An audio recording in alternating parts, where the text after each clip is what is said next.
Welcome to this exploration of one of the most unsettling incidents in Smoky Mountains history. Please let me know where you're watching from and what time you're listening to this narration in the comments section before we start. The locations and times of day or night that these recorded accounts reach are of interest to us. In the fall, the wind has a certain tone as it screams through the pines of Tennessee's Smoky Mountains. According to many who have heard it, it has echoes of something quite different than storms or animals. 5 men broke into the Blackwood mine, which was close to the Cades Cove community, in the fall of 1879. None of them ever came to light, according to the government records. For decades, there has been conjecture about what transpired in those tunnels.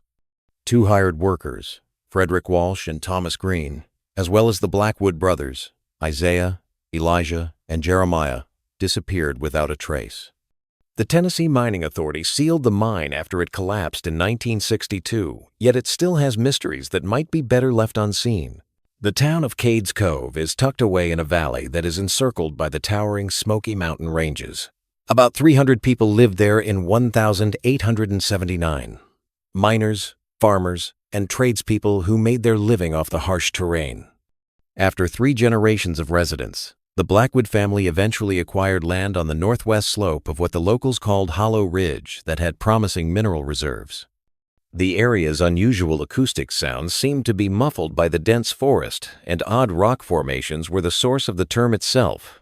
Nathaniel, the grandfather of Blackwood, had come to the region in 1817 as a poor farmer. He received the original plot as a government land grant following his service in the War of 1812, according to county land records. In the 1832nd and 1842nd, Abraham, his oldest son, increased the family's holdings by buying nearby lands from nearby residents who were keen to relocate west.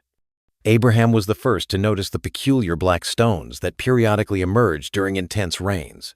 These stones had a weight and sheen that set them apart from ordinary coal. Amidst the chaos of the Civil War, Abraham Blackwood passed away in 1862. The land and his worries about what might be underneath it were passed down to his 3 sons, Isaiah, Elijah, and Jeremiah. Their investigations were postponed by the war and the ensuing economic difficulties. However, the brothers had saved up enough money by 1875 to start exploratory work. According to county records, the eldest, 8-year-old Isaiah Blackwood, was a man of serious nature and great ambition. His 1865 marriage to Elizabeth Carmichael had introduced the family to Knoxville's wealthier circles, opening doors for possible investors as well as social contacts. But Elizabeth stayed in their more comfortable home in town and hardly went to the mine site. The couple's inability to have children was a cause of conflict, as evidenced by Elizabeth's private letters to her sister, which are kept in the archives of the Knoxville Historical Society. Jeremiah, 29, and Elijah, 34, were described as being equally hardworking but more quiet in nature. Neither had gotten married. Local reports state that they worked from sunrise till long after dusk, giving their full attention to the family business. The youngest, Jeremiah, had attended a Nashville college and completed some formal schooling prior to the war interrupting his studies. He was known to read scientific journals by lamplight and kept up a correspondence with a number of professors. In 1876, the Blackwood Mining Company was formally founded following the discovery of multiple viable coal seams. According to local reports, however, the brothers were looking for something completely different. It appears that the coal was only a cover for business, a means of financing their real goal. The nature of these profits was never stated in public sources, but according to the Blount County Register of the 12th of June 1879, Isaiah Blackwood had gone as far as Knoxville to find investors for a business he described as certain to yield unprecedented returns. The only thing he said when pressed was that those who commit now will be richly rewarded when the full extent of the discovery becomes known. According to port records from August 1879, the brothers employed Frederick Walsh, 36, a geologist of some renown who had previously provided consulting services to railroad corporations, and Thomas Green, 42, a Pennsylvania mining engineer with expertise in anthracite regions. Their contracts which were kept in the Blount County Courthouse until parts of the archive were destroyed by fire in 1963, called for disproportionately high pay, nearly 3 times the average for comparable jobs. James Harrington, a potential investor, wrote in his business journal, "Blackwood speaks with conviction, but remains frustratingly vague about the specific mineral deposits." More tellingly, both contracts contained extensive confidentiality clauses with severe penalties for disclosure of any information related to the mining operation. What were the Blackwood brothers willing to pay so dearly for? And why did they require expertise beyond simple coal extraction? In her private notebook, Martha Trentham noted, "But there was always something peculiar about that ridge." In 1905, Josiah Trentham, the owner of the nearby land, was married to Martha. The Blackwoods were tight-lipped about their business, but my Josiah said he'd seen strange equipment being hauled up there. Not just mining tools, but crates marked with words he didn't recognize. Scientific instruments, perhaps. Isaiah would say only that they were measuring things. One of the rare contemporary stories from someone outside the Blackwood enterprise is found in Martha's journal, which was found in 1958 when renovating the ancient Trentham homestead. She talks of a meal the Blackwoods held for their just-arrived specialists in late August 1879. Mr. Green seemed a pleasant enough gentleman, though tired from his journey. The other one, Walsh, barely spoke during the meal but watched everything with the intensity of a hawk. What struck me most was how the 3 brothers deferred to him on certain matters, they who never took advice from anyone. She goes on, "After dinner, Isaiah showed them something wrapped in cloth. I couldn't see what it was, but the reaction was immediate. Mr. Walsh nearly dropped his glass, and Mr. Green kept asking where they'd found it. Jeremiah mentioned the lower seam, and Elijah quickly hushed him. They noticed me then, and Isaiah put whatever it was back into his pocket." The conversation turned to mundane matters, but the mood had changed entirely. By the late summer of 1879, the operation had really begun. The original shaft and supporting buildings were built by workers from Cades Cove and the surrounding settlements. Notably, these local guys were only hired for surface work. Once digging started in September, none of them were allowed to enter the mine, according to payroll ledgers found in 1953. At the age of 79, Carpenter Silas Cooper, who assisted in constructing the mine's structures, gave a statement to the Maryville Times in 1925. They was particular about that mine entrance. Mr. Isaiah had us build it twice. Said the first wasn't right. Had to have these heavy doors that sealed tight. Said it was for safety, but I never seen a coal mine needing doors like that. More like a bank vault than a mine shaft. According to Cooper, there was a second structure too, about 50 yards from the main entrance. Small building, sturdy as a fortress. No windows, just a heavy door with a serious lock.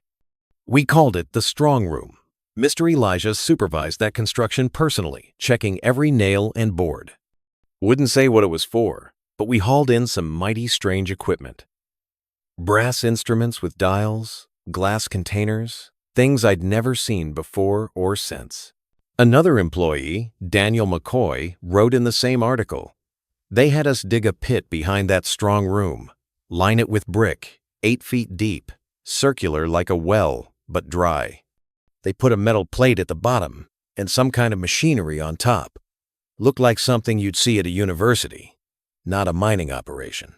When I asked Mr. Jeremiah about it, he just said it was for processing samples, but I've worked coal mines before and that wasn't like any processing I ever seen. The activity had grown more clandestine by October 1879. Only the Blackwood brothers, Green and Walsh, remained when local employees were fired. According to the Register of Abernathy's General Store at Cades Cove, the last reported supply delivery took place on October 23. In addition to conventional mining supplies, the purchase included unusual amounts of salt, kerosene, and blank journals. Next to this entry is a marginal note from Abernathy's ledger, which was donated to the Tennessee Historical Commission in 1971 after being preserved by the storekeeper's descendants. J.B. Jeremiah Blackwood, looking unwell, thin, eyes sunken, hands shaking so bad he could hardly sign the receipt. When asked, said he wasn't sleeping well, mentioned noises in the walls of his room. Joseph Miller, who delivered mail to the mine office once a week, discovered the site was completely deserted on the 17th of November, 1879. With documents strewn all over the floor as though in a hurry, the office door stood open. There was still a burning lamp on the desk. Instead of collapsing, the mine entrance was purposefully shut from the inside. The Blount County Sheriff's sworn testimony from Miller talks about a sense of wrongness that made the hair stand up on my neck, like the air itself was holding its breath. With the comment that it was the truth, though the sheriff wouldn't write it all down, Miller's complete confession, which was only partially recorded in the official record, but was kept in his family Bible, adds more information. The strong room door was open too, but nothing seemed disturbed inside. There were papers covered with figures and drawings I couldn't make sense of. A glass case contained rocks unlike any I've seen, black but with flecks that seemed to shift when viewed from different angles. Most peculiar was the brick pit behind the building. The machinery was gone, but the metal plate remained.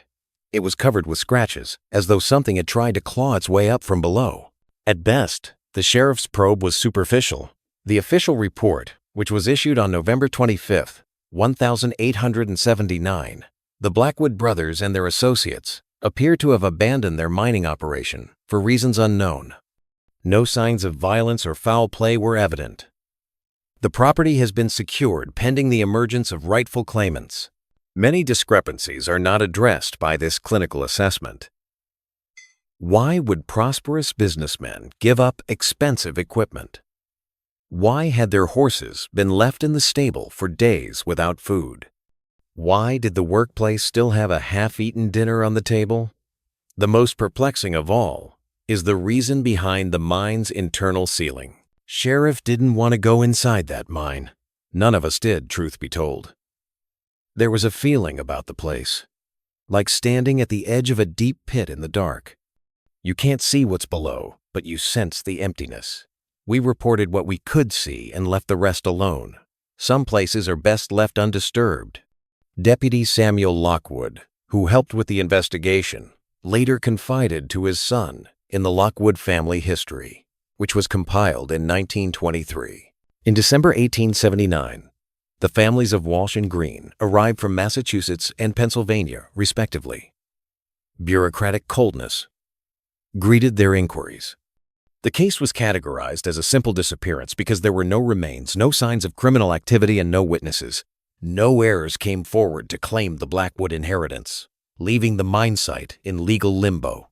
While in Tennessee, Sarah Green, the 6-year-old daughter of the missing engineer, wrote a journal. In a diary entry from December 12, 1879, she wrote, "Mother continues to press the sheriff for answers, but he has none to give, or none he will share." Today we visited the mine site, though officials advised against it.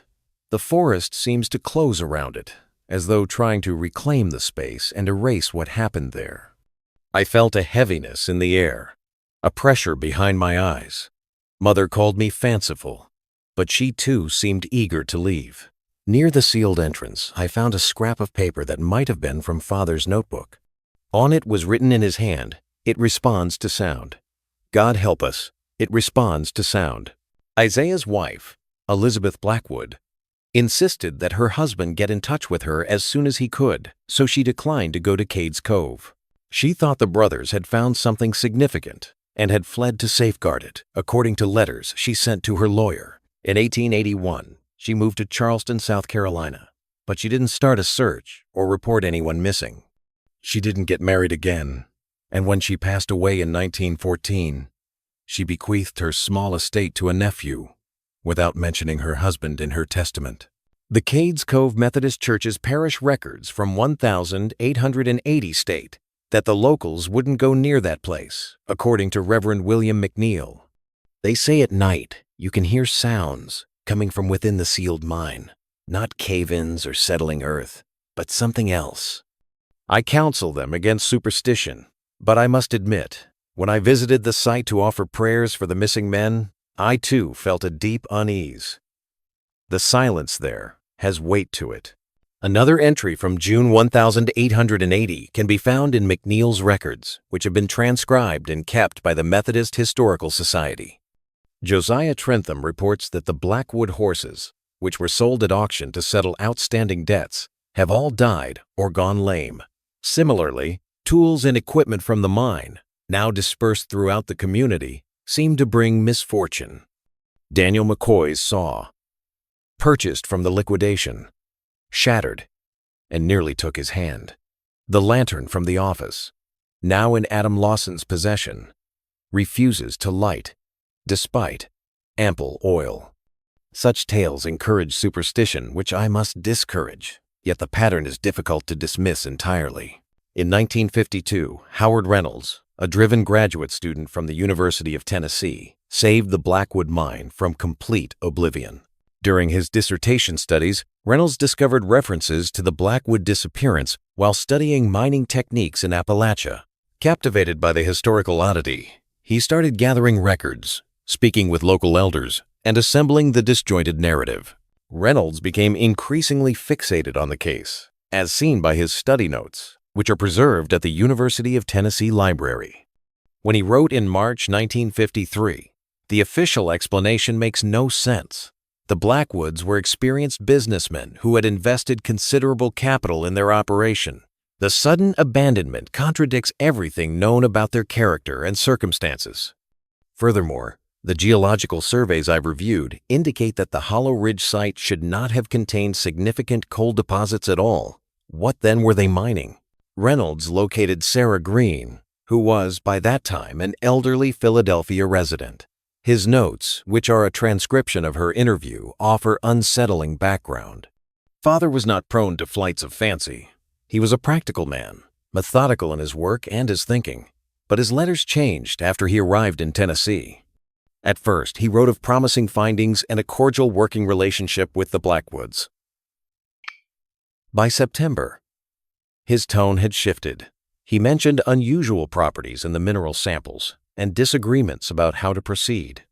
His final letter, received just days before the disappearance, contained a passage that has haunted me all these years.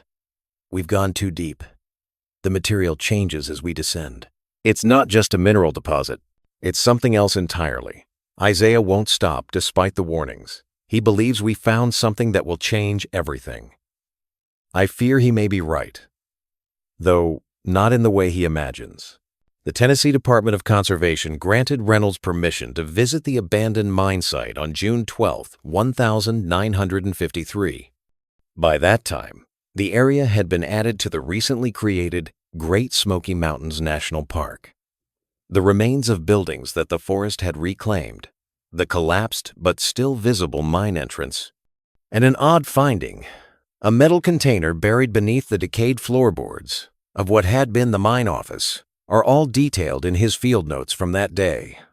A leather-bound diary with mostly unreadable pages due to deterioration from time and dampness was inside the container. However, a number of passages were still comprehensible. Samples of Isaiah Blackwood's signature from county records matched the handwriting. Reynolds wrote down what he was able to. The 8th of October, 1879. FW validates our assumptions about the sample's peculiar characteristics. The properties of the mineral are not consistent with any known element. It exhibits amazing effects under specific circumstances, which I am hesitant to describe even in these private pages. We have decided to proceed cautiously. The 11th of October, 1879. The tunnel is 220 feet deep. As we get deeper, the vein gets wider.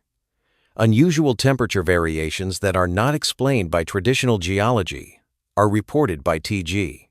It is confirmed by the instruments. We're headed in the correct direction. The 17th of October, 1879. Last night, Jeremiah had the episode once more. We heard nothing, but he claimed to be able to hear them moving within his room's walls. I worry that being so close to the samples is having an impact. The specimens have been relocated to the main shaft's protected chamber, the 21st of October, 1879. Subjectivity is gone from the noises. Today, all 5 of us heard them. Something else, not settling, or cave-ins. FW recommends that we halt activities and seal the basement chamber. E is adamantly opposed. There is too much promise worth to give up. There is only one line in the last readable record, which was made on the 15th of November, 1879, 2 days before the mine was discovered to be abandoned. It is too late. They are coming through. Reynolds grew to believe that the Blackwoods had made a breakthrough discovery, possibly a novel mineral or gas with peculiar characteristics. According to his theory, this chemical exposure may have resulted in paranoia, hallucinations, or other psychological impacts that ultimately produced catastrophe. It's possible that the men lost their way, had mishaps in the mine, or even betrayed one another. A series of interviews with senior citizens who recalled local myths about Hollow Ridge are described in his notes from late June 1953. 91-year-old Emma Davis recalled her grandmother's stories. The Cherokee wouldn't camp there. Said the ground was wrong. It didn't hold sound right. Birds don't sing there, even now. It's always been a quiet place, but not the peaceful kind of quiet, the hungry kind.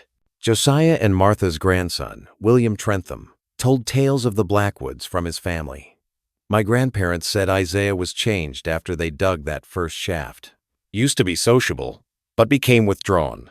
Grandfather once overheard him telling Elijah, "It's like looking through a window into somewhere else." They thought he meant a metaphor for wealth or opportunity. Later, they weren't so sure. Reynolds asked for authorization to dig the collapsed mine entrance in July 1953. Park officials rejected his application on the grounds of safety. He persisted in his investigation, concentrating on Hollow Ridge's peculiar geological features and any prior reports of related occurrences in the area. In August 1953, Reynolds wrote to the U.S. Geological Survey to inquire about any unique mineral deposits or geological abnormalities that were known to exist in the Smoky Mountains area. According to his study journal, no significant atypical formations or minerals have been officially recorded at the coordinates you provided. Standard coal deposits and typical Appalachian geological features only, was the terse response that was included with his documents. However, Reynolds pointed up a contradiction. According to USGS records, a geological survey was carried out in the Hollow Ridge region in 1882, barely 3 years following the Blackwood occurrence. Although the report is absent from the archives, it is mentioned in the catalog. When I inquired about this, I was told the document was likely lost during an office relocation in the 1922nd. Convenient. Reynolds continued his research until September 1953, communicating with geologists, archivists, and mining historians across the eastern United States. His communications grew more urgent, frequently mentioning time restraints and mounting worries about outside intervention.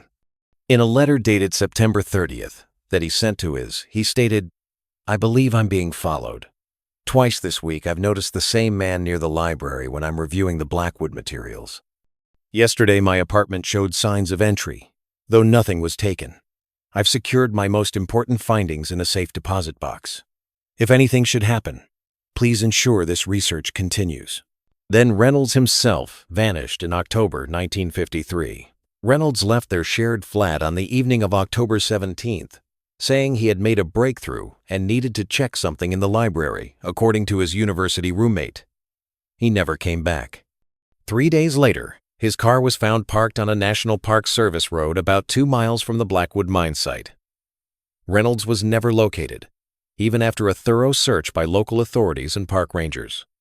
According to the official investigation, Reynolds most likely had an accident while hiking in the rough terrain, either losing his way in the deep forest or falling into a gully. However, there are disturbing similarities between his disappearance and the case that had captured his interest.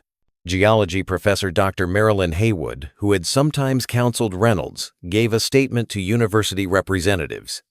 Howard was meticulous in his planning and highly experienced in backcountry navigation. The suggestion that he would hike unprepared into difficult terrain at dusk defies everything I knew about him. Furthermore, he had expressed to me certain concerns about his research that I initially dismissed as academic paranoia. I now wonder if there was more substance to his fears than I recognized. These worries were never officially documented. A disturbing passage, handwritten and later crossed out, can be found in the margin of a partial draft of Reynolds's thesis that was discovered among his belongings. The geographical anomalies extend beyond the mine site. Testing indicates a radius of influence that continues to expand. The implications are staggering. If confirmed, the question is no longer what the Blackwoods found, but whether they released something that cannot be contained. The Tennessee Mining Authority surveyed abandoned mining sites across the state in 1962 as part of a campaign to mitigate hazards. On the 17th of November 1962, precisely 83 years to the day after Joseph Miller found the abandoned site, the Blackwood mine, now little more than a hollow in the hillside, was formally sealed with concrete.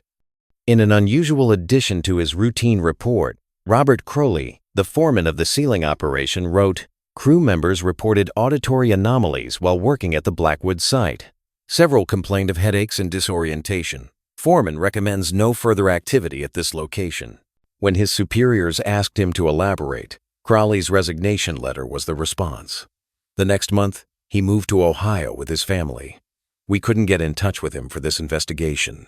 Further information comes from a 1967 interview by a journalist studying the history of mining in Appalachia with one of Crowley's crew, James Watkins. "We all heard it. Like whispering coming from inside the hillside. Not words exactly, but something trying to sound like words. Roberts got it worst. He was operating the concrete mixer closest to the opening. Started complaining his skin felt wrong, like something was moving underneath it. By lunchtime, he was seeing things that weren't there. Crowley sent him home, finished the job himself. Next morning, Roberts couldn't remember anything about the day before. Doctors said it was heat exhaustion. But it was October, cool and cloudy. The Blackwood mine's history was buried in local legend and records for many years. The matter then received new attention in the spring of 1967 after a finding at the University of Pennsylvania. During the indexing of alumni records, a set of letters was discovered among the personal belongings of Thomas Green, the mining engineer who disappeared with the Blackwoods. The most significant hints yet regarding the possible actual nature of the Blackwood operation can be found in these letters, which Green wrote to his colleague Professor William Harrison between July and October 1879. The final letter, dated October 12, 1879, reads in part, "The properties of this mineral defy conventional explanation. It responds to electrical current in ways I've never witnessed, and samples in proximity to one another seem to maintain a kind of resonance, regardless of distance. Isaiah believes we've discovered something revolutionary, and Walsh agrees, though he remains more cautious in his assessment. The brothers have taken to calling it black iron, though it bears little resemblance to ferrous material. More concerning are the physical effects. Prolonged handling leaves a numbness in the fingers that persists for hours. Walsh has developed a persistent tremor in his right hand. Young Jeremiah complains of hearing voices when no one is speaking. At first we attributed this to the acoustic properties of the mine, but now I wonder." Isaiah dismisses these concerns. He's becoming increasingly fixated on reaching the main deposit, the source he calls it. "I have secured samples for independent analysis. They are sealed in lead containers, which seems to dampen their unusual properties. I plan to send them to you within the fortnight, along with my complete notes. Should anything delay this correspondence, I trust you will make appropriate inquiries." The University of Pennsylvania never received any samples or additional correspondence. As we've seen, the official investigation was at best superficial, but Professor Harrison did ask questions after not hearing back from his colleague. The majority of Harrison's letters to Tennessee officials, which are kept in university records, were not returned. Harrison himself visited Tennessee in early 1880, according to his personal journal, which was found among his belongings after his death in 1907. His post from January 18th states, The local authorities are either incompetent or deliberately obstructive. They show no interest in pursuing the matter beyond their initial cursory investigation.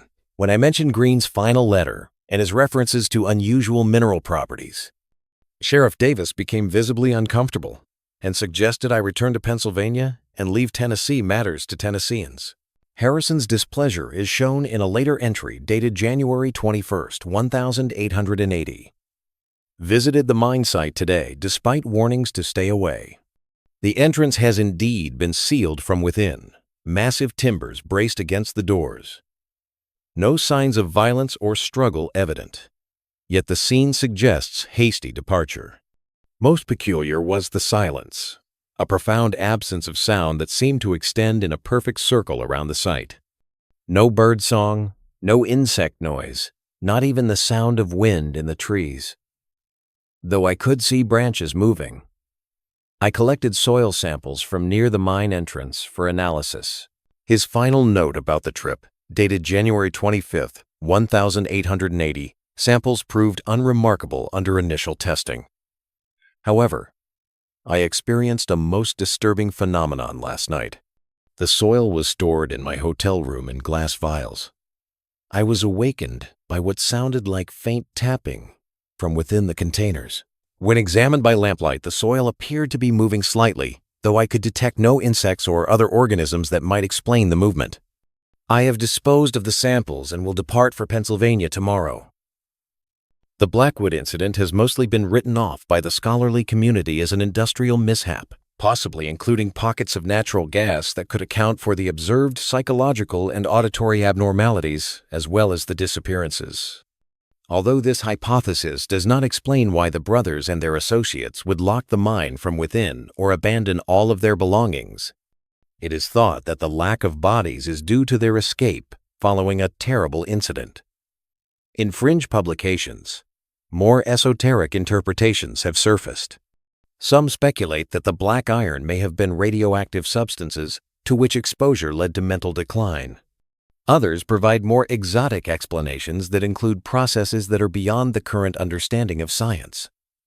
If it weren't for the case's documented strangeness and the pattern of disappearances it sparked, these theories would have sounded absurd. The Blackwood episode was linked to other instances of unexplained disappearances and peculiar geological characteristics in a 1959 private monograph written by Dr. Richard Chambers, a physicist interested in anomalous occurrences. He wrote, "What the Blackwoods may have discovered is evidence of what I term thin places, locations where the conventional properties of physical space become malleable. Indigenous peoples around the world have legends of such locations, often described as doorways to other realms. Modern physics, with its concepts of quantum entanglement and multiple dimensions, may be approaching a framework that could explain such phenomena scientifically." In the end, Chambers was denied tenure at his university and his work was largely ignored by mainstream academia. We don't know where he went after that. The Miskatonic University Library's special collections include the only copy of his monograph that is accessible to the general public. The final surviving individual directly associated with the Blackwood case died in 1968. Thomas Green's daughter, Sarah Green, passed away in a Philadelphia nursing home at the age of 92. A nurse's note in her medical file, dated 3 days before her death, documents an unusual incident. Mrs. Green became extremely agitated around midnight, insisting she could hear her father calling to her. She claimed he was on the other side of the wall and needed help to come back through. When I tried to reassure her that she was safe in the nursing home, she became lucid for a moment and said, "It's November 17th again. They always reach out on November 17th. I reminded her. It was actually April 23rd. She shook her head and said, "Time moves differently where they are."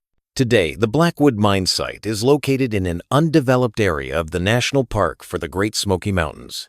Natural overgrowth has added to the 1,962 concrete seal, making it challenging to pinpoint the precise position without expert knowledge. Due to the area's hazardous topography and delicate natural areas, park rangers advise against off-trail hiking. However, hikers in the area of Hollow Ridge sometimes claim strange events.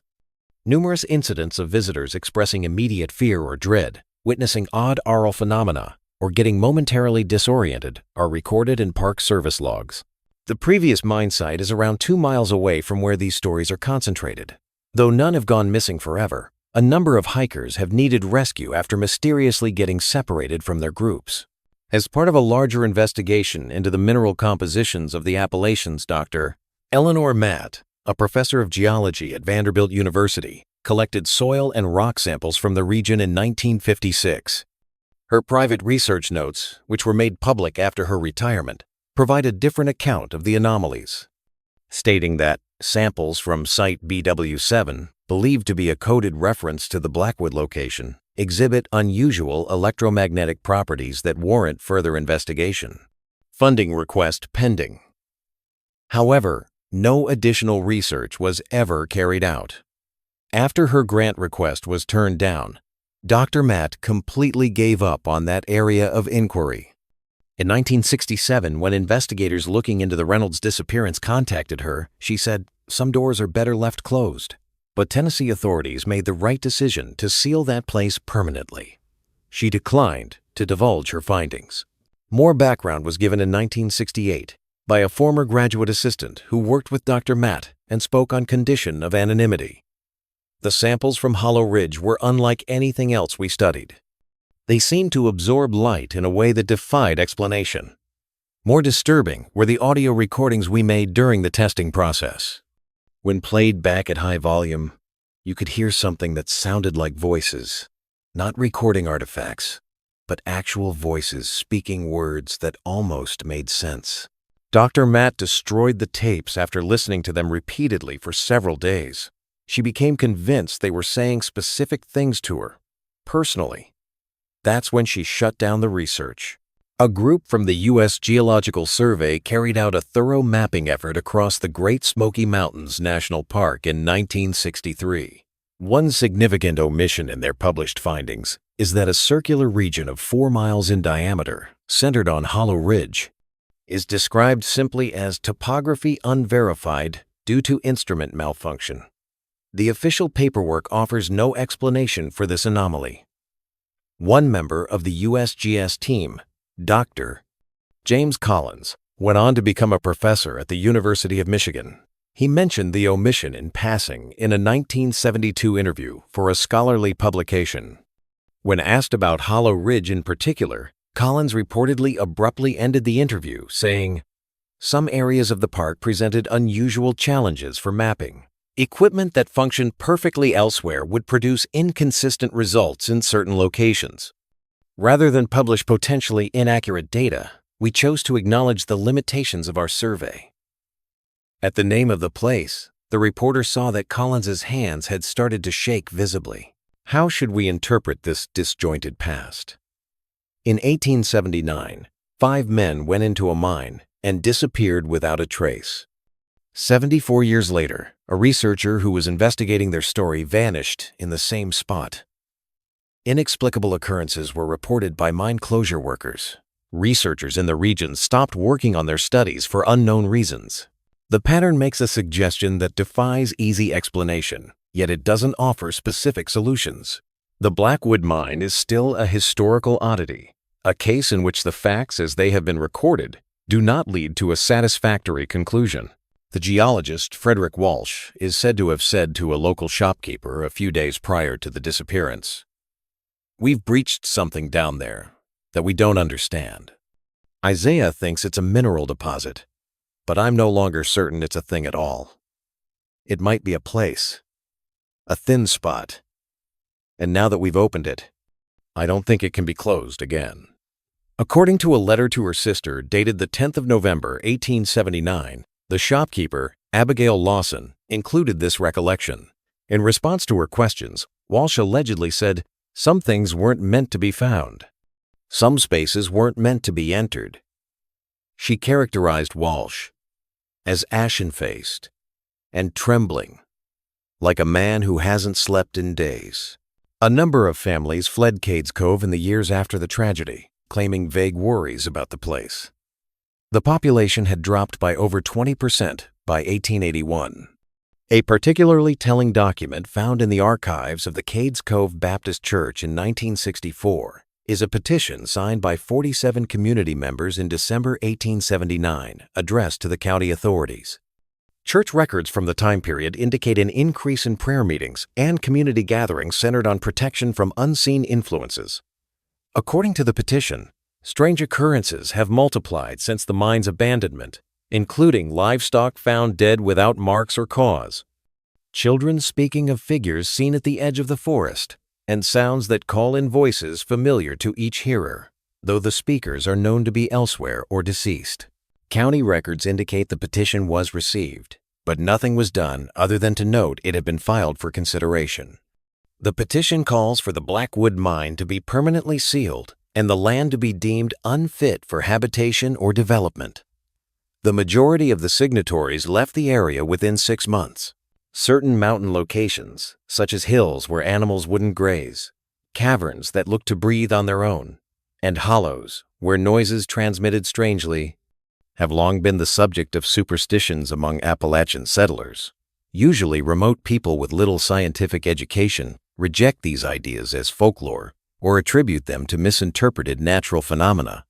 However, the Blackwood case stands out since it is supported by academic research, corporation filings, county records, and private correspondence. Something more than mountain folklore may be at play when intelligent, logical men engineers and businessmen rather than superstitious locals go missing. After the Blackwood disappearance, land records reveal an intriguing tidbit. For decades, no one made an effort to claim ownership of Hollow Ridge, despite the property's possible worth and the legal ambiguity surrounding the brothers' estate. Due to unpaid taxes, the area finally fell into county possession and was later added to the national park. Hollow Ridge remained unaltered even during times of intense resource development in Appalachia, when mining and lumber corporations actively purchased properties. The Eastern Tennessee Coal and Timber Corporation surveyed the area in 1,927 inches in order to evaluate possible purchases. A succinct but telling note about the former Blackwood property can be found in their internal report, which is currently kept in the University of Tennessee's corporate archives. Site deemed unsuitable for development despite favorable geological indicators. Local labor refuses to work the location. Recommends seeking alternative sites. Under Hollow Ridge. What did the Blackwood brothers discover? What qualities were there in their black iron?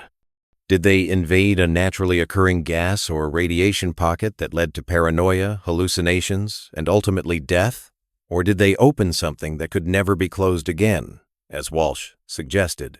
A complete circle of dead vegetation, about 30 feet in diameter, was found by Park Service workers in 1965 while conducting routine forest management operations about a mile from the former mine site. No pollutants or diseases that could account for the event were found in soil samples. The official report ends with the straightforward statement, "Cause undetermined. Area to be monitored for changes or expansion." A follow-up examination in 1966 revealed that the circle's diameter had grown to 35 feet. It was 40 feet across by 1967. Another odd absence considering usual documentation processes for ecological anomalies is the lack of images of the site in public records. No park map that is available to the public shows the location. The mining authorities erected a concrete seal in 1962, and it has never been broken. There has been no attempt at excavation. Howard Reynolds' study notes are in the University of Tennessee's archives, but only scholars with certain qualifications and institutional authority are allowed access. The mine's presence is not officially documented in the public historical materials of the Great Smoky Mountains National Park. All inquiries should be directed to the regional office. No unauthorized research or excavation is permitted at this location. Ranger patrols of the area should be conducted in pairs and limited to daylight hours. This is perhaps the most telling internal memo about the former mining site at coordinates, redacted within GSMNP boundaries, that Hever said, circulated within the Department of the Interior in 1965 and was obtained through a Freedom of Information Act request in 1988. The memo provides no explanation for these unusual precautions. In response to inquiries in 1988, Department representatives stated that the limitations were due to unstable ground conditions and possible environmental risks from mining operations in the 19th century. In a 2001 interview with a regional historical journal, Michael Gaines, a former park ranger who worked in the Great Smoky Mountains National Park from 1963 to 1969, added more detail. There were places in the park we were told to avoid, or to approach only with specific protocols in place. Hollow Ridge was one of them. The official line was safety concerns due to old mining operations, but the precautions seemed excessive for typical hazards. We were instructed never to hike there alone and to carry two-way radios at all times, equipment that wasn't standard issue for most park areas in those days. Gaines went on. In the summer of '67, I was assigned to patrol the ridge with another ranger, David Chen. About a mile from the old mine site, we found a clearing that wasn't on any of our maps. A perfect circle, maybe 40 feet across, completely devoid of vegetation. The ground felt strange underfoot, vibrating slightly, almost humming. Dave said he could hear whispering, though I heard nothing. We reported it when we returned to headquarters. The next day, a team from the regional office arrived and cordoned off the entire area. We were reassigned to other sectors, and I never heard an official explanation. A thick quiet that seems to absorb sound is reported by hikers who have visited the area around Hollow Ridge in recent decades. The breeze stills and the birds become silent. Some people say they feel like they're being watched from the thickets. Most people reject these impressions as the result of the mind's ability to invent patterns where none exist, influenced by historical knowledge of the region. However, the pattern continues. The disappearances, the quiet, the locked mind that no authority is willing to investigate, the researchers who give up on their studies, the subliminal warnings conveyed through official channels. In a private letter eventually released to paranormal researchers, Dr. Lillian Hart, a geophysicist who tried to perform a ground-penetrating radar investigation of the region in 1992, detailed her encounter. The equipment malfunctioned in a way I've never seen before or since. Not simple failure, but active corruption of the data. The readings we managed to capture showed what appeared to be hollow spaces extending far deeper than any coal mine should reach, hundreds of feet below the surface, in patterns that defied normal mining practices. More disturbing were the anomalies that appeared to move between scans. When we returned the following day to verify the readings, we found our markers displaced and equipment tampered with, though there were no footprints or signs of human interference. Hart's college declined to support additional studies at the location. She eventually switched to researching less contentious geological formations in the American Southwest when her initial discoveries were never published in peer-reviewed journals. According to U.S. Forest Service records, Hollow Ridge was part of an area of the park that was scheduled for a selective timber harvest in 1977. The first survey was followed by the sudden cancellation of the operation. The official justification mentioned endangered species nesting grounds, however, no designated wildlife protection areas were mentioned. 2 survey team members reported experiencing severe disorientation and auditory hallucinations while working close to the former mine site, according to internal papers retrieved through a subsequent Freedom of Information Act request. A team of Tennessee Cave Survey spelunkers made an effort to find and map any natural cave systems near Hollow Ridge in 1983. Their expedition report includes the following entry. Thermal imaging revealed what appeared to be a cold spot approximately 200 feet below the surface near the coordinates of the former Blackwood operation. Temperature differential inconsistent with groundwater or typical cave formations. Team reported equipment failures and unusual acoustic phenomena. Further investigation recommended with improved equipment and expanded team. There was never a second expedition. According to the Tennessee Cave Survey's records, the project was deemed completed, but no justification was provided for the status change. Maybe under the ridge, Isaiah Blackwood found just what he was searching for, something extraordinary, innovative, and immeasurable in value. It's possible that the brothers crossed an unintended border out of ambition. Maybe what they found is still there, behind the tons of crushed dirt and the concrete seal. Still waiting, still listening, or maybe it's completely uncontained now. Unusual markings cut into tree trunks were discovered by a hunter in the isolated forests close to Hollow Ridge in 1965. These markings resembled the symbols that Green's letters indicated as showing up on the peculiar mineral samples. Despite their investigation, park authorities found nothing. Martin Graves, the hunter, insisted he had seen the signs until his death in 1967. In his concluding remarks, he said, "They looked fresh, like they'd been carved the day before, and they led away from the ridge, not toward it." The symbols Graves described, recorded in a statement to park authorities but never photographed, were concentric circles with lines radiating outward, like a child's drawing of the sun, but more precise, and shapes like letters but not in any alphabet I recognize. These markings, according to Joseph Miller's full statement from 1879, were remarkably similar to those allegedly discovered on stone fragments near the mine entrance. The Blackwood Mining Company's records are still sealed in the Tennessee State Archives, designated as historically significant but restricted from public access. Historians and journalists have repeatedly been denied access to the records, citing unresolved legal questions regarding mineral rights and property ownership. To keep an eye on the quality of the air and water, an environmental impact study was carried out across the national park in 1995. About 3 miles from Hollow Ridge, one testing station continuously produced unusual readings. Elevated electromagnetic activity with no apparent source. This anomaly was mentioned in early reports, but left out of the final published analysis.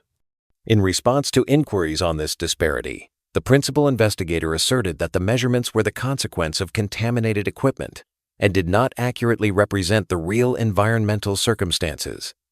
The environmental assessment team member, Dr. Samuel Carter, later told colleagues that the rationale was a fabrication.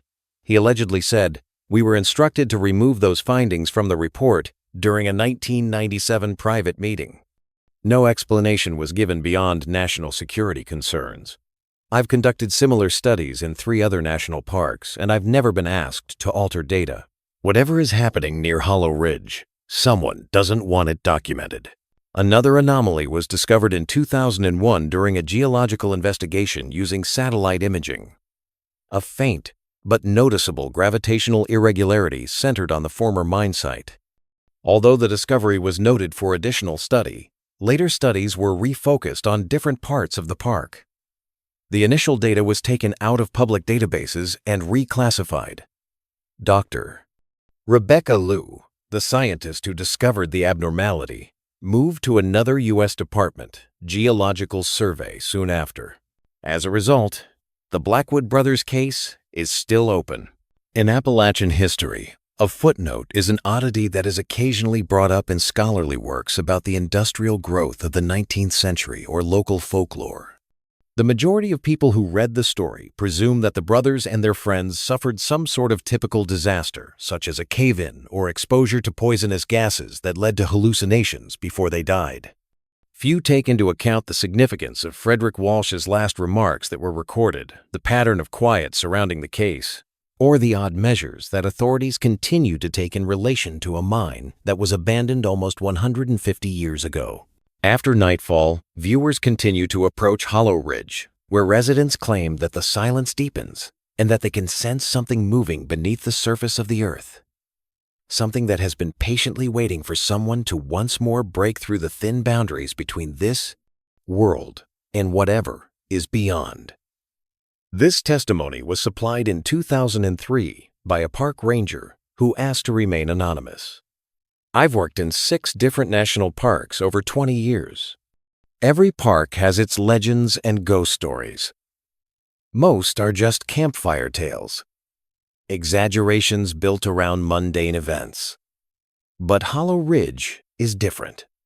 The accounts are too consistent, spanning too many years, from too many credible sources. And there's the circle to consider. When asked about the circle, the ranger continued, "The dead zone has been expanding slowly but steadily since it was first documented in the 60 seconds. It's over 70 feet in diameter now. Nothing grows there. Insects won't cross the boundary. GPS and radio signals fail inside it. Most visitors who stumble upon it report feeling an immediate, overwhelming urge to leave. Those who resist this impulse describe hearing voices, often familiar voices, calling from just beyond the tree line. We're instructed to redirect hikers away from the area whenever possible, citing wildlife management or trail conditions. Never the truth. In 2005, 2 graduate students performing permitted botanical study on Hollow Ridge vanished for 72 hours, the most recent documented event. They were discovered around 5 miles from their last known location, physically unhurt but confused. For the duration of their disappearance, both pupils claimed losing their memories. As soon as he recovered, one of them quit the research endeavor. After finishing the course, the other student switched from botany to computational linguistics, expressing a sudden, inexplicable interest in patterns of communication beyond conventional language. "We thought we were opening a mine. We were opening a door." The Blackwood mine is still locked, as stated in the words carved into the back page of Isaiah Blackwood's recovered notebook, which is nearly too faded to read. The site has been recovered by the forest. The mountains don't tell. And maybe that's for the best for all of us. However, one last document raises the possibility that the story is far from over. One of the personal documents in the Knoxville Historical Society's collections is a letter that Elizabeth Blackwood received in 1895, 16 years after her husband vanished. The mail appears to have been delivered by hand because it lacks a postmark and a return address. Experts who have studied the handwriting say it seems to be similar to the known samples of Isaiah Blackwood, albeit with some distortions, as if it was produced under odd circumstances or under pressure. Listen for them in the silence between words. The letter's 3 lines read, "The door opens both ways. We found the way in." They found the way out. In 1972, an analysis of the paper revealed trace elements of an unidentified mineral with peculiar electromagnetic properties. Access is now strictly limited, and the letter is sealed in a container lined with lead. In October, the wind still has a certain tone as it screams through the pines of Tennessee's Smoky Mountains. According to many who have heard it, it has echoes of something quite different than storms or animals. Something that waits. Something that murmurs from deep under the soil. And occasionally the waiting comes to an end. In Hollow Ridge's perfect silence, where leaves fall soundlessly and birds never sing. The murmuring becomes more distinct. The air becomes thinner. For a brief instant, the distinctions between this place and another, between this time and the next, between the people who vanished and those who stayed, vanish like mist in the morning. If the stories are accurate, you can hear the Blackwood brothers working in their mine during those times, continuing to dig, search, and open doors that ought to have remained closed. The ticking and measuring of Thomas Green's mechanical instruments is audible. Frederick Walsh warns you, but it's too late to take him seriously. You can hear something else beneath it all, and it becomes louder every year. They opened the door, and something got inside. Something that has been patiently and persistently making its way through the world's narrow spots. Something that, when you're by yourself in the dark, will whisper your name. These occurrences are not officially documented by the rangers in the Great Smoky Mountains National Park. Questions concerning the Blackwood Mine or Hollow Ridge are referred to geological surveys or historical records. The lifeless dirt circle keeps growing, unnoticed and ignored. The quiet grows. For those who can listen, the whispering gets louder. Additionally, a paper dated 2007 that has a straightforward command about the region can be found somewhere in the bureaucratic maze of government archives. No access, no excavation, no recording equipment. Maintain containment protocols until permanent solution can be implemented. The long-term fix is yet unknown. Beneath the mountains, the Blackwood brothers sought wealth. They discovered something quite different. That reverberates over the years, beckoning to anyone who might open the door once more.